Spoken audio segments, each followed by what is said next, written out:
Car il n'y a rien de caché qui ne doit être découvert, rien de secret ne doit être mis à jour au jour. Non, c'est pas ça. Non. C'est pas ça. C'est à la carte, ça, excuse-moi. OK. C'est... Alors vint un des chefs de la synagogue, semblait aussi, nommé Jairus, qui l'ayant aperçu, se jeta à ses pieds et lui adressa cette instante prière. Ma petite fille est à l'extrémité. Viens, impose-lui les mains afin qu'elle soit sauvée et qu'elle vive. Jésus s'en alla avec lui. Et une grande foule le suivait et le pressait. Or, il y avait une femme atteinte d'une perte de sang depuis 12 ans. Elle avait beaucoup souffert entre les mains de plusieurs médecins. Elle avait dépensé tout ce qu'elle possédait et elle n'avait éprouvé aucun soulagement, mais était allée plutôt en empire. Ayant entendu parler de Jésus, elle vint dans la foule par derrière et toucha son vêtement, car elle disait, « Si je puis seulement toucher ses vêtements, je serai guérie. » Au même instant, la perte de sang s'arrêta et elle sentit dans son corps qu'elle était guérie de son mal. Jésus connut aussitôt en lui-même qu'une force était sortie de lui et se retournant au milieu de la foule, il dit, « Qui a touché mes vêtements? » Ses disciples lui dirent, « Tu vois la foule qui te presse et tu dis qui m'a touché? » Et il regardait autour de lui pour voir celle qui avait fait cela. La femme, effrayée et tremblante, sachant ce qui s'était passé en elle, vint se jeter à ses pieds et lui dit toute la vérité. Mais Jésus lui dit, « Ma fille, ta foi t'a sauvée. Vas en paix et sois guérie de ton mal. » Comme il parlait encore, survinrent de chez le chef de la synagogue des gens qui dirent, « Ta fille est morte, pourquoi importuner davantage le maître? » Mais Jésus, sans tenir compte de ces paroles, dit au chef de la synagogue, « Ne crains rien. » On va arrêter là. J'aurais dû te dire d'arrêter là. Merci beaucoup. Okay. J'ai oublié que ce n'était pas jusqu'à la fin du chapitre. Merci beaucoup, Céline. C'est très apprécié. Et donc, maintenant, on va se placer devant Dieu encore une fois et vraiment lui demander de parler à mon cœur sur lui. Père, merci pour ta parole. Merci parce que nous pouvons venir devant ta parole et savoir que par ton Saint-Esprit, que tu veux vraiment témoigner envers chacun de nous ton amour, ta grâce et ton pardon.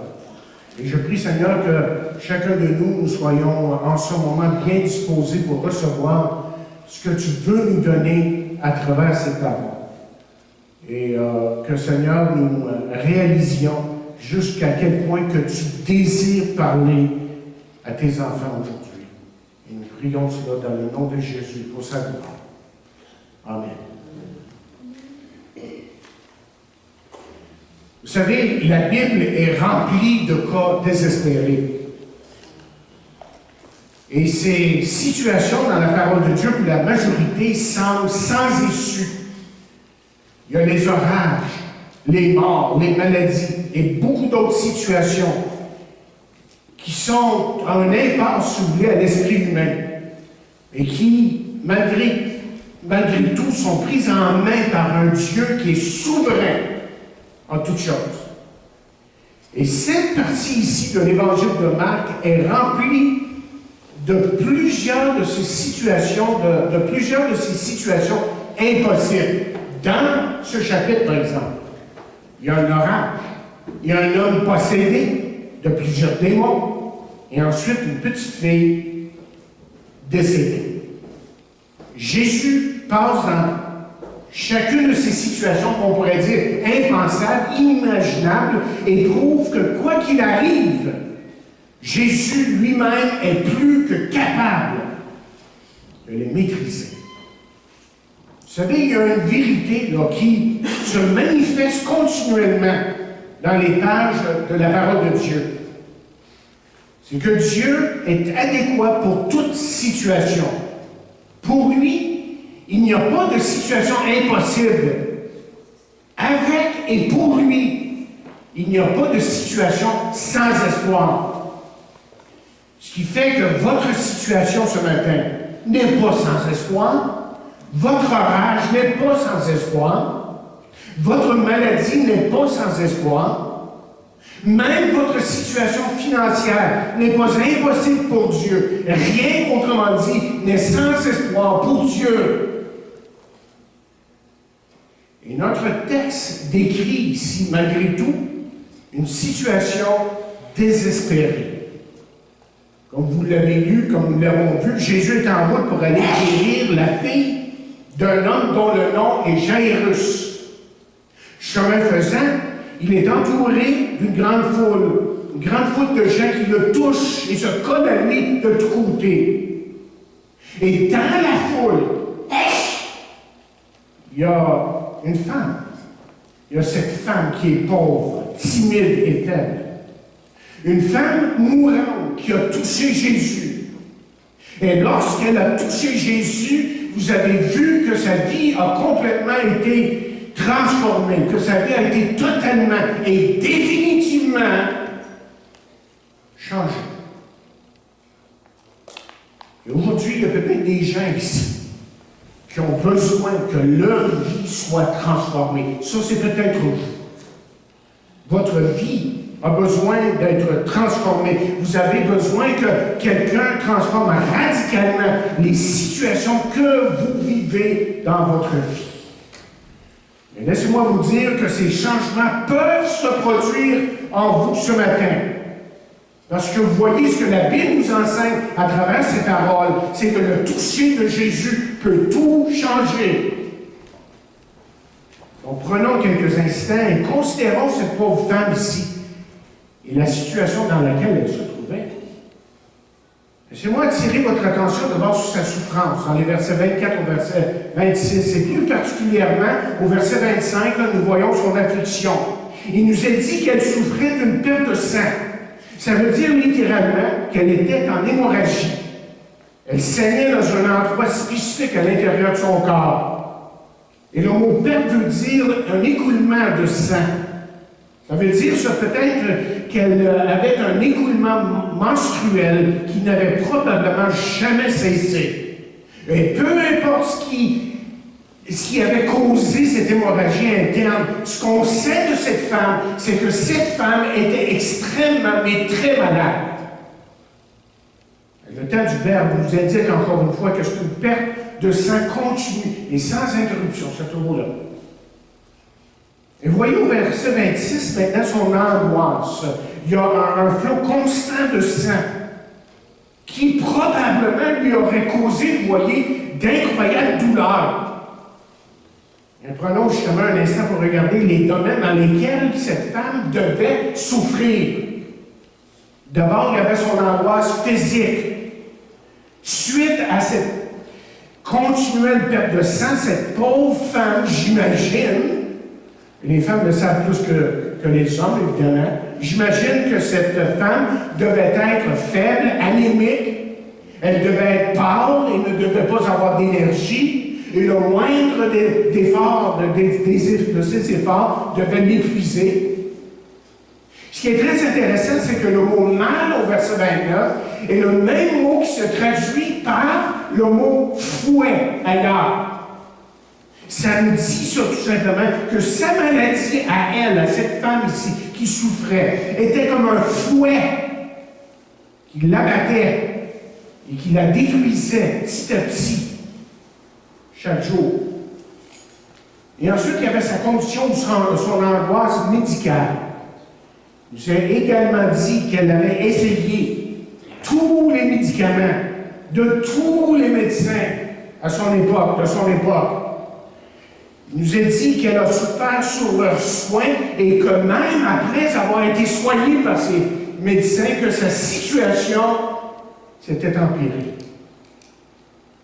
Et apparemment qu'on peut trouver un exemple de leur technique médicale dans le Talmud, les écrits juifs, dans lequel on nous dit 11 remèdes prescrits. Et certains sont des potions, mais la majorité seraient simplement des superstitions qui n'ont aucun sens. Je vous donne un bref aperçu. Vous allez rire peut-être, mais c'était ça dans le temps. OK? Prendre 9 tiges d'oignons de Perse, les faire bouillir dans du vin, et lui donner à boire et dire, sors de ce flot de sang. Et si ça ne devait pas marcher ou ça devait échouer, prendre une poignée de cumin, une poignée de safran, une poignée de fenouil grec, les faire bouillir et lui donner à boire et dire, sors de ce flot de sang ou lève-toi de ton flux. Et si cela devait également s'avérer inutile, creuser 10 tranchées. Y brûler les tiges de vigne coupées non encore émondées, soit des vignes de moins de 4 ans. Qu'elle prenne un verre de vin à la main et qu'elle soit couchée d'un tranché à l'autre sur les cendres, et à chaque fois qu'elle est retirée d'un tranché, dites sur elle ces mots, sors de ce flot de sang et lève-toi de ton flux. Il a fait un autre remède. On va juste s'en donner un autre. C'est qu'on demandait même à la femme de transporter le cartillage de l'oreille d'un âne blanc tiré du fumier de celui-ci. Non, mais c'est juste pour montrer que dans le temps, c'était quelque chose. Hein? C'est difficile pour nous, là, aujourd'hui, dans notre monde moderne, de nous imaginer toutes les intimités, les humiliations, les embarras que les médecins, dans ce temps-là, faisaient endurer ces pauvres femmes.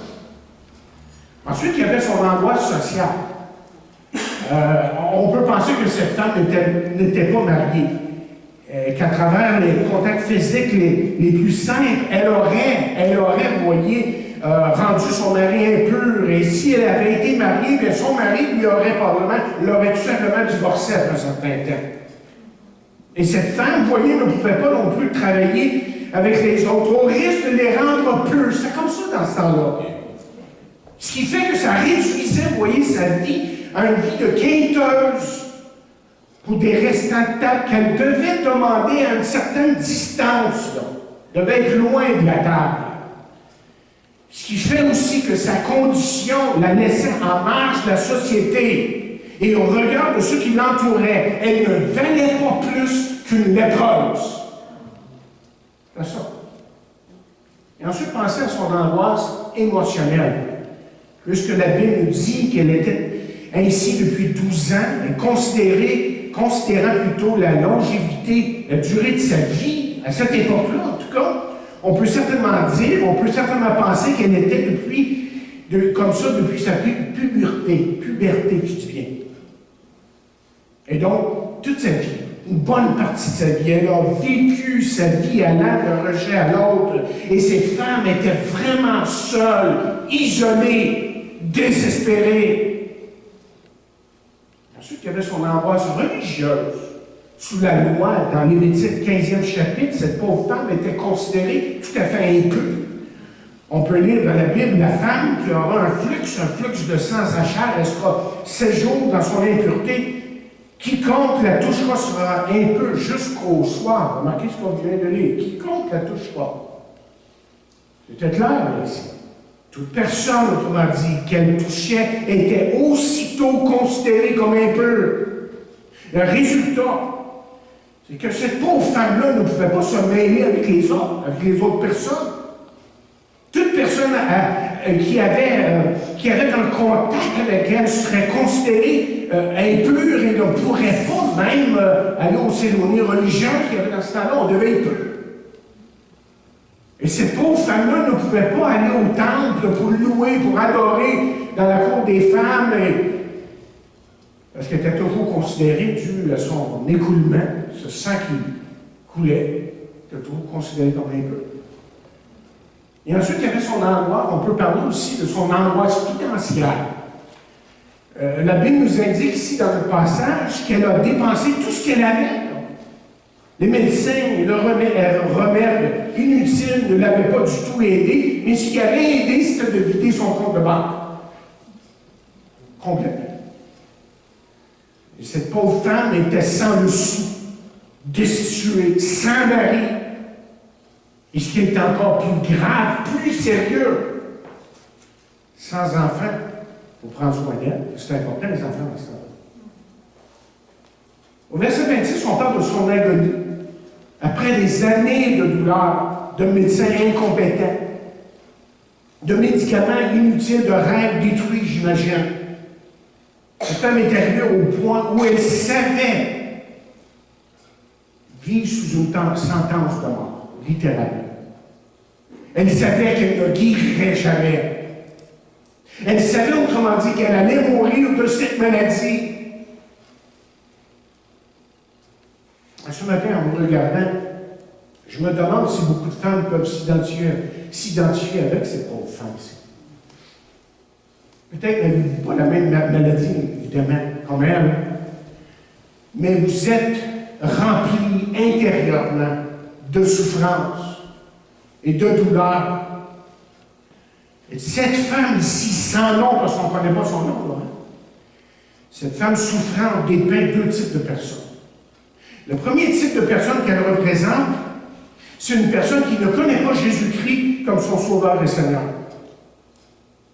Autrement dit, ceux qui ne sont pas sauvés, qui ne connaissent pas Jésus-Christ comme Sauveur et Seigneur, sont rendus, en quelque sorte, la Bible le dit comme ça, un peu par une maladie spirituelle. Ils l'ont hérité de la maladie d'Adam. Et c'est pour ça que la Bible dit ceci. C'est pourquoi, comme par un seul homme, le péché est entré dans le monde, et par le péché, la mort, et qu'ainsi la mort s'est étendue sur tous les hommes, parce que tous ont péché. Ce que vous devez comprendre, c'est que cette condition-là nous afflige tous depuis notre naissance. Nous sommes tous des pécheurs de naissance. Et encore une fois, la Bible nous dit ceci, il n'y a point de juste, pas même un seul.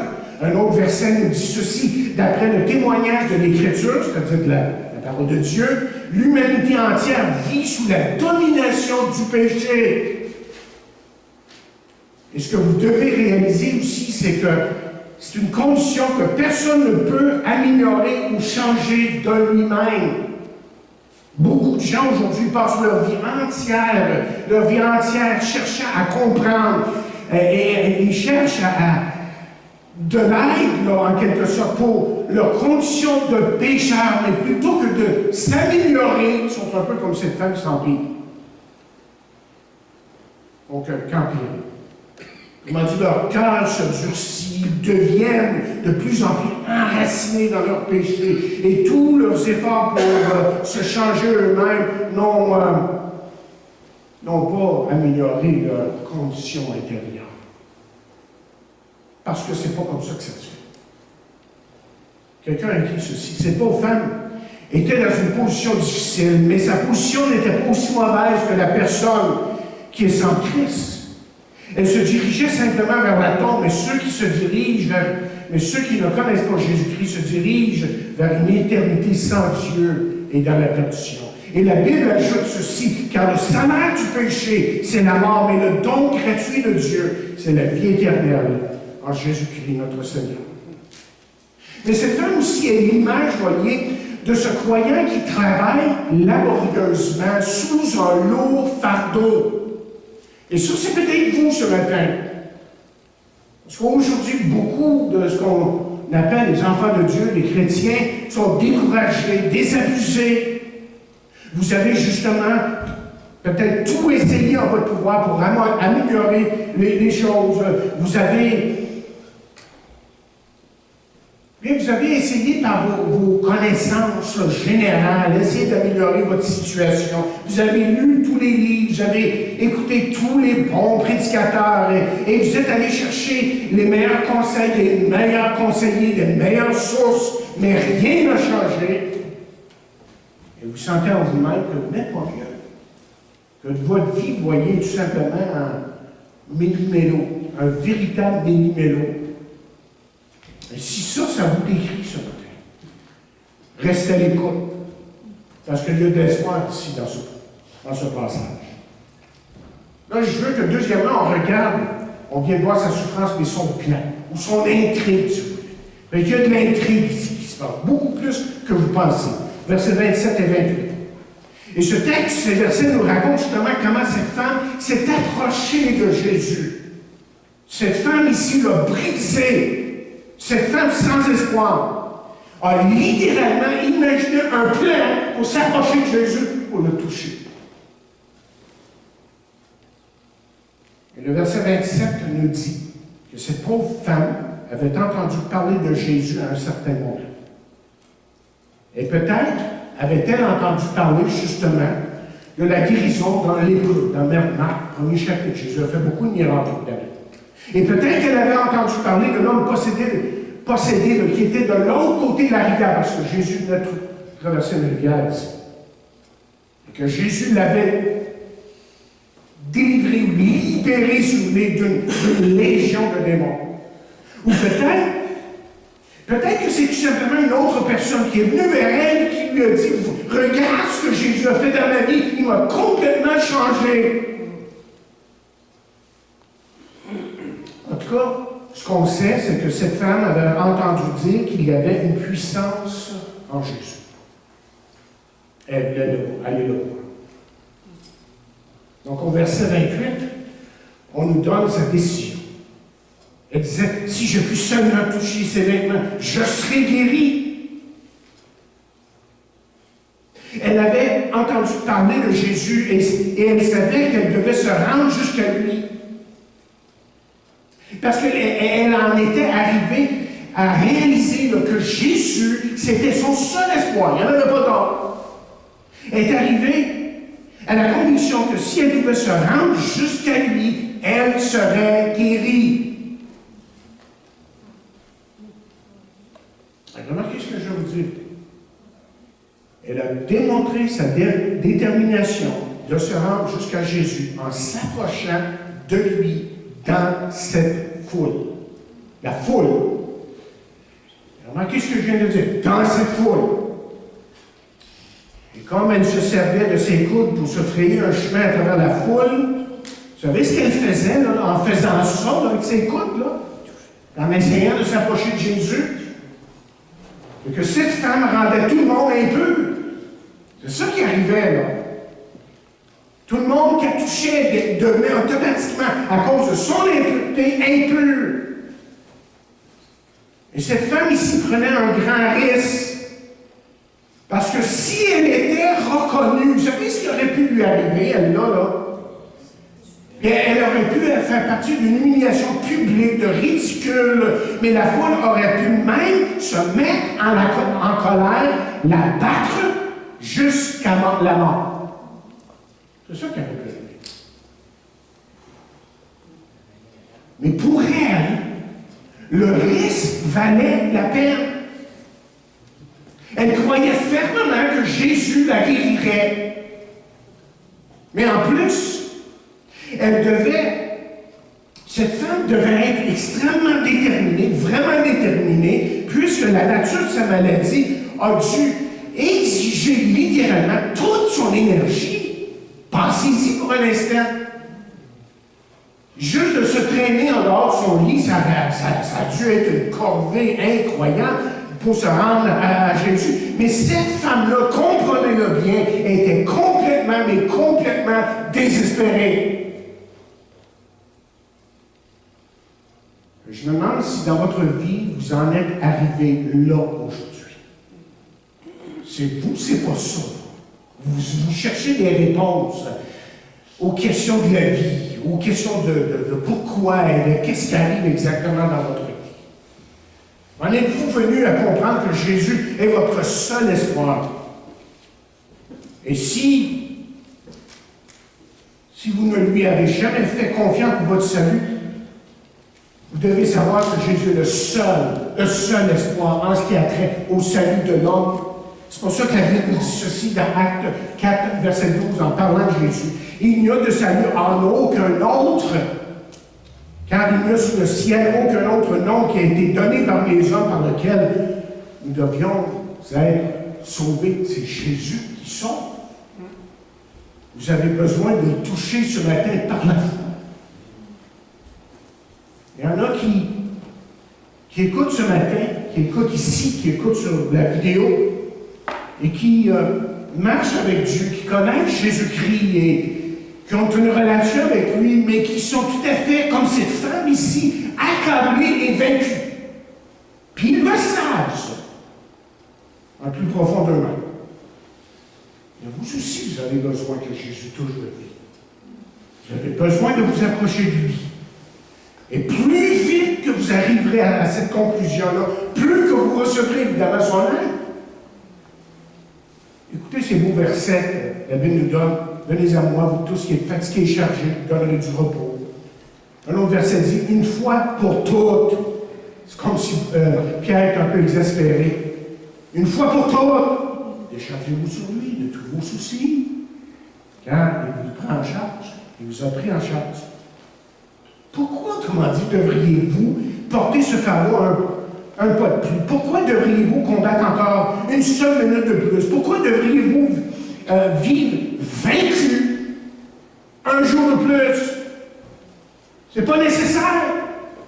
Parce que Jésus est présent ici ce matin. Et vous avez un rendez-vous avec Jésus. Il peut et il veut vous aider. Et même plus que ça. Parce qu'il veut vous remplir de son amour et il veut que vous appreniez à le connaître de mieux en mieux. Et la Bible nous dit là, que quand Jésus, lorsqu'on le découvre et qu'on le connaît, qu'on trouve toute bénédiction spirituelle, en troisième et dernière partie, la délivrance, à partir du verset 29. Comment décrire cette délivrance? Parce qu'ici, il y a une délivrance. Le mot salut, là, dans la Bible, ça veut dire délivrance, littéralement. D'abord, verset 29, on pourrait dire que c'était puissant. Lorsqu'elle se trouva suffisamment près de lui, cette femme, toute tremblante, a touché le bord du vêtement de Jésus. Elle a probablement touché un de ces longs cordons qui pendent du coin d'un char de prière.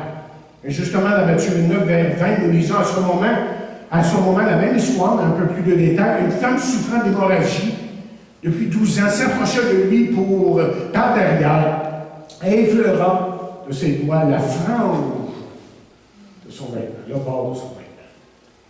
Puis, lorsqu'elle a fait ça, chers amis, à cet instant précis, cette femme a reçu ce qu'aucun docteur ou remède dispendieux et douloureux n'avait pu lui donner. Cette femme était guérie.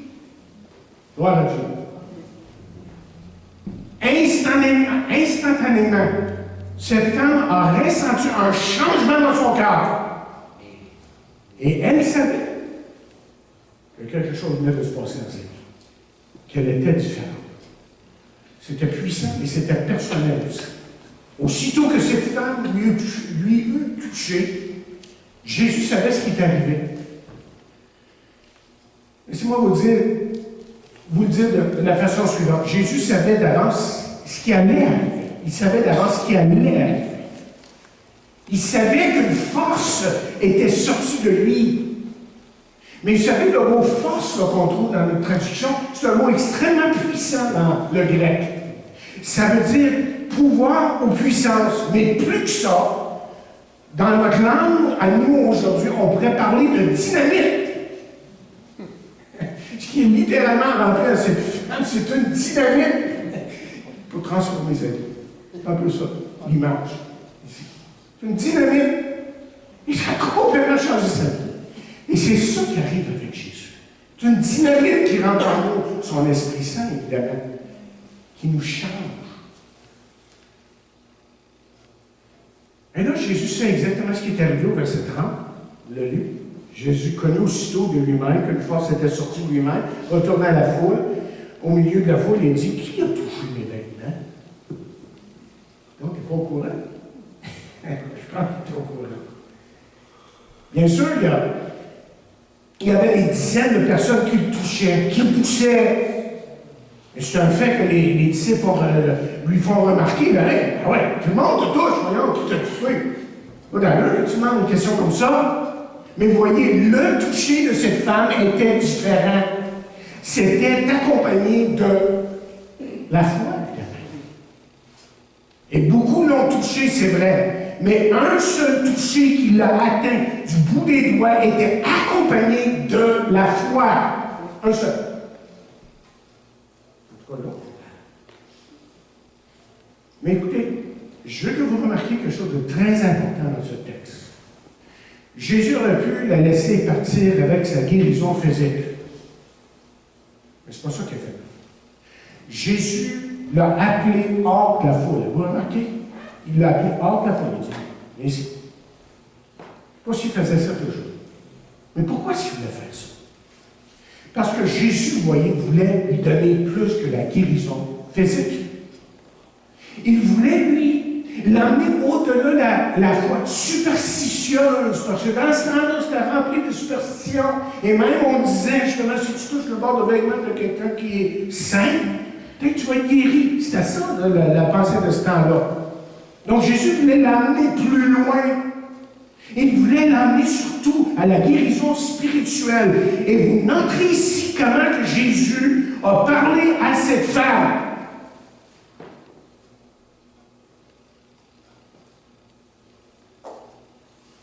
Cette femme s'est écroulée à ses pieds avec crainte, dit la Bible. C'était la véritable raison pourquoi elle n'était pas venue à lui ouvertement. Parce que, dans le fond, moi, je cherchais midi à 14 heures. Comme on dit, je pense qu'il y a une expression comme ça. Elle craignait d'être rejetée, cette femme-là, ici. Là. Elle craignait d'être rejetée. Elle s'attendait probablement à ce que Jésus la dispute même pour l'avoir touchée. Et elle pensait qu'il la traiterait comme les autres l'auraient traitée. Et en plus, dans son esprit, à elle, le fait de l'avoir touché l'aurait rendu, lui, impur. C'est ça qui trottait dans sa tête. Ah, on aurait touché le maître. Mais gloire à Dieu, parce que c'était pas comme ça avec Jésus. Jésus n'était pas comme les autres. Elle n'avait pas besoin d'avoir peur. Jésus ne voulait pas l'humilier. Il ne voulait pas la chasser il ne voulait pas la chasser de sa présence. Il n'était pas non plus intéressé à lui faire un sermon sur l'impureté selon la loi. Tout ce que Jésus voulait faire, c'est de l'aider avec ce mal qui était en elle. Mais surtout, ce que Jésus voulait, c'est de l'amener à Dieu. C'est de la sauver, c'est de lui faire connaître un Dieu de compassion et d'amour et de pardon. Et vous savez quoi? Jésus a reçu ici, là, la réponse qu'il voulait et anticipait d'elle. Cette femme, la Bible nous dit, s'est prosternée à ses pieds et a confessé tout. Elle a tout dit. Et sa confession a été une affirmation ouverte et publique de tout ce qui s'était passé dans son cœur. Maintenant, elle était différente. Et maintenant, cette femme n'avait pas honte ni peur des autres. Jésus voulait qu'elle passe de quelque chose d'une foi superstitieuse, il voulait à quelque chose de plus grand. La foi, non pas dans les superstitions de son temps, mais en lui pour son salut. Mais on se rappelle ici que Jésus allait voir la jeune fille d'un dénommé Jairus. Cette petite fille que j'ai commencé à lire, là, on va voir la semaine prochaine, était sur le point de mourir.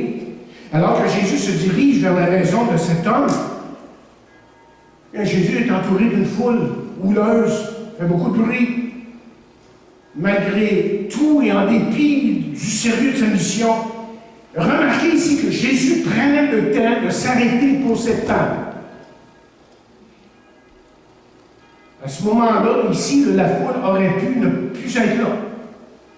Mais vous voyez, c'est comme si les affaires de l'univers, quelqu'un écrit, avaient été mises sur pause au moment où Jésus tournait toute son attention sur cette pauvre femme dans le besoin.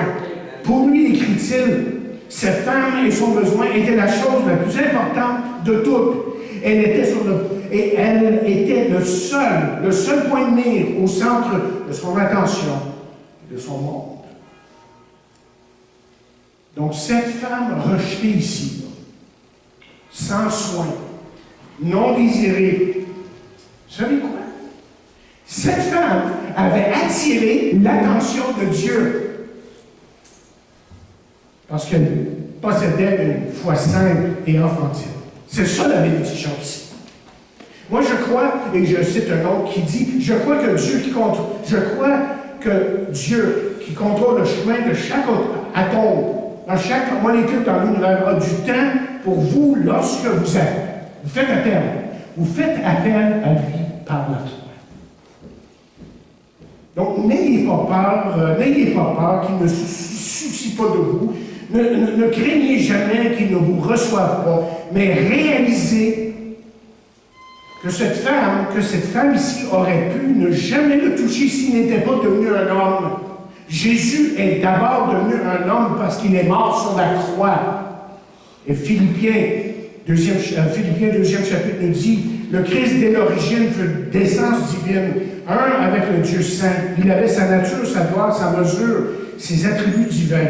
Loin de se mettre sa joie à trouver une proie dans son égalité avec Dieu suprême, il s'abaissait, on parle de Jésus ici, il s'abaissa lui-même avec humilité, le roi de tous les êtres ici-bas, voulu naître en simple serviteur, esclave volontaire. Il a voulu vécu plutôt sur terre, sans éclat, sans honneur, homme parmi les hommes. Il fut ce que nous sommes, en tout semblable à nous, humble et sans apparence en son obéissance, il alla jusqu'au bout. Il humilia son âme jusqu'à la mort infâme d'un criminel en croix. Mais il est aussi devenu un homme afin de pouvoir être touché par nos sentiments et nos infirmités. Et c'est pour ça que la Bible nous dit que nous pouvons, avec tous les problèmes que nous vivons, nous approcher de son trône de grâce. Nous pouvons vraiment nous approcher de lui, sachant que nous allons recevoir son secours. Mais Jésus est devenu chair pour une autre raison, afin que nous puissions le toucher, lui, Dieu. Jésus est devenu homme afin de pouvoir s'identifier à nous et pour que nous, on s'identifie à lui.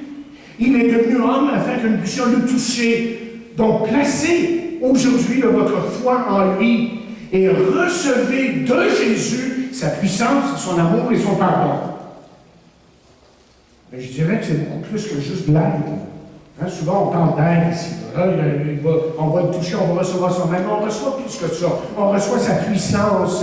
Et cette puissance pour marcher de triomphe en triomphe, de joie en joie, de paix en paix. Et ce qu'on peut dire aussi de cette femme, c'est que cette rencontre avec Jésus, cette délivrance était profonde. Et ces mots au verset 34, lorsqu'il est dit, « Ma fille, ta foi t'a sauvée, va en paix et sois guérie », sont capitales ici. Et prenez note qu'il l'a appelée « ma fille ». Prenez note de ça. Parce que savez-vous quoi? C'est la seule fois où Jésus donne ce nom à une femme. Ma fille, c'est la seule fois dans tout le Nouveau Testament. Et ce mot souligne le fait qu'ils sont maintenant dans une relation différente. Ce mot ici, cette façon de s'adresser à cette femme, c'est des mots de tendresse et de paix et d'acceptation. Ce jour-là, elle a reçu beaucoup plus que la guérison. Vous voyez, durant toute sa vie adulte, elle avait été en marge de la société, une personne sans valeur, vivant dans l'isolation et dans la solitude, dans l'ombre de la société. Maintenant, ce qu'elle comprend, elle, ce que vous devez comprendre ce matin, c'est que cette femme a été saisie par Dieu et complètement changée. Sa foi l'a emmenée dans une relation avec Jésus-Christ qui l'a emmenée au salut. La minute d'avant, elle était rejetée. La minute d'après, elle faisait partie de la famille de Dieu. Et ce jour-là, elle a reçu beaucoup plus qu'elle s'attendait. Et c'est la même chose pour nous aujourd'hui. Lorsqu'on vient à Jésus, on reçoit beaucoup plus que ce qu'on peut s'attendre. Lorsque nous venons à lui, notre foi est justement relativement petite. On ne comprend pas tellement les choses profondes de la parole de Dieu. On ne comprend pas les complexités, les nuances de la théologie. Mais avec cette petite foi-là, Dieu fait en sorte que son royaume nous habite et nous transforme complètement. Dieu a tellement de grandes choses à nous faire. Qu'est-ce qu'il veut qu'on réalise? Bien des choses, j'ai toute une liste ici. Je vais juste faire la liste, mais j'ai même mes versets accompagnés. Il veut que nous découvrons qu'on a beaucoup plus lorsqu'on accepte Jésus-Christ dans notre vie. C'est beaucoup plus là, mais qu'une religion, d'abord, c'est pas une religion. Et c'est beaucoup plus qu'une simple police d'assurance. Mais lorsqu'on vient à Jésus, vous voyez, nous sommes maintenant, à partir du moment que nous le recevons dans nos vies, enfants de Dieu. Notre demeure est dans sa présence, dans l'avenir. Nous sommes héritiers de Dieu et co-héritiers avec Jésus-Christ. Nous avons une nouvelle vie. Nous avons été libérés du péché, de son contrôle, de sa domination. Nous ne sommes plus ennemis de Dieu. Nous avons été réconciliés avec lui. Et nous avons été surtout, ce qui est important, totalement pardonnés. Et enfin, c'était une délivrance permanente, qui était permanente et décisive. Remarquez ce qu'il dit. Il dit, va après. Les paroles de Jésus lui confirment qu'elle a pris, cette femme, qu'elle a pris la bonne décision de venir à lui. Tout autre homme dans la foule aurait été offensé. Et se serait peut-être mis en colère si cette femme malade l'aurait touché. Mais pas Jésus. Parce que Jésus n'avait pas peur de l'impureté cérémoniale. Ça ne pouvait pas le toucher. Jésus était saint. Et Jésus, lui, pouvait transformer la vie d'un pécheur. Ce qu'il savait, Jésus, c'est qu'une femme ayant des problèmes avait exercé ici sa petite foi, son grain de foi, quelqu'un a dit. Et lui, son seul souci, c'était de complètement restaurer cette femme. Elle était guérie et sa vie ne serait jamais plus la même. Alors, Jésus a dit, ta foi t'a sauvé. Donc, son combat contre cette maladie était à jamais fini. Parce que cette femme avait reçu une nouvelle vie. En terminant, je dis ceci. Cette femme a fait l'expérience ici de la guérison.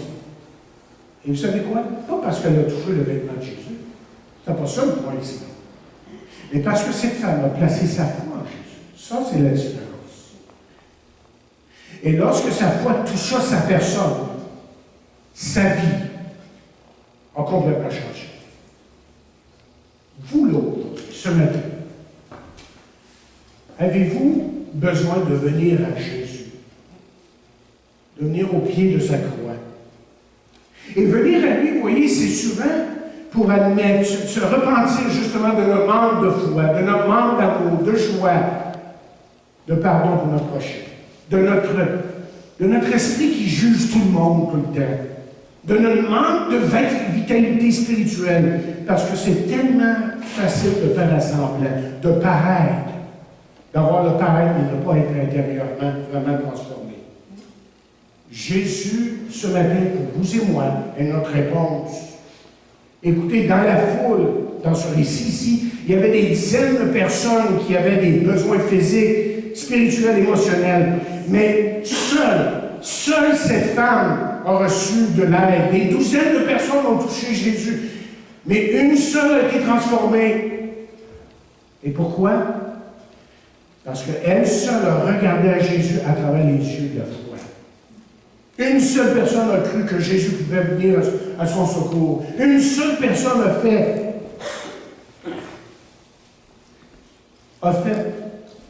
comment est-ce que je peux dire, donc, avait vraiment touché le bord du vêtement de Jésus par la foi. Et une seule personne fut sauvée.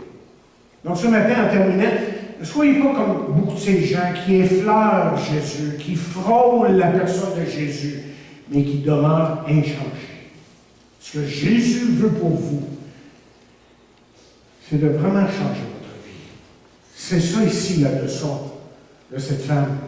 C'est quand on touche Jésus vraiment par la foi et sincèrement, et de tout notre cœur, quelle que soit notre situation, notre besoin, nous devons être sûrs d'une chose, que Jésus viendra à notre secours. Que Dieu bénisse sa parole.